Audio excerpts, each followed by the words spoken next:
મારા સાહેબનો પ્રશ્ન કે જે પક્ષ સંતિકરમ બોલવાની ના પાડે છે એ કઈ અપેક્ષાએ ના પાડે છે?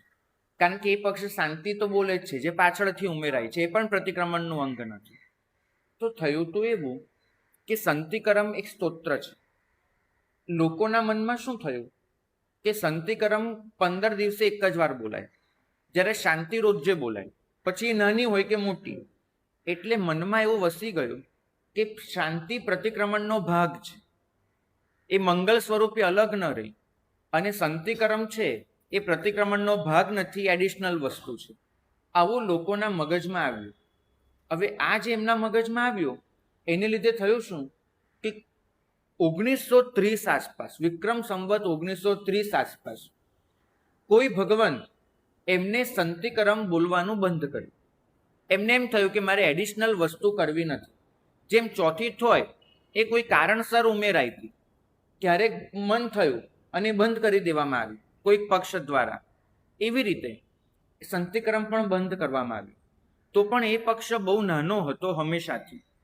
પછી જ્યારે એક નવો પક્ષ અસ્તિત્વમાં આવ્યો તિથિના મુદ્દે, ત્યારે એમને ઓર એક વસ્તુ વિચારી કે સંતિકરમ એ પ્રતિક્રમણમાં ઉમેરવામાં આવેલ બાબત છે. તો એક મુદ્દા તરીકે એમને સંતિકરમને દૂર કર્યું.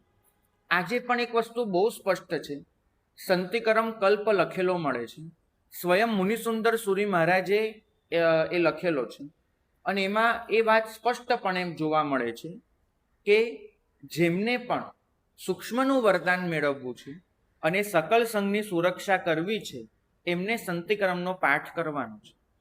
જે લોકો નથી કરતા એમની સામે આપણને કોઈ વિરોધ નથી. આપણે ખાલી એ સમજવાનું કે આપણે શું કામ કરીએ છીએ અને કેમ કરવું જરૂરી છે, બસ આટલું આપણે સમજી લેવાનું. ન કરે એ એમની પોતાની માન્યતા છે, જેનાથી આપણને કોઈ વિરોધ નથી. કારણ કે આ શાસન દરેક માન્યતાને આદર આપે છે.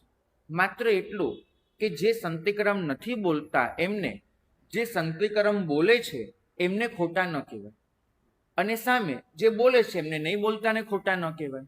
દરેકની પોતાની એક માન્યતા છે, એ પ્રમાણે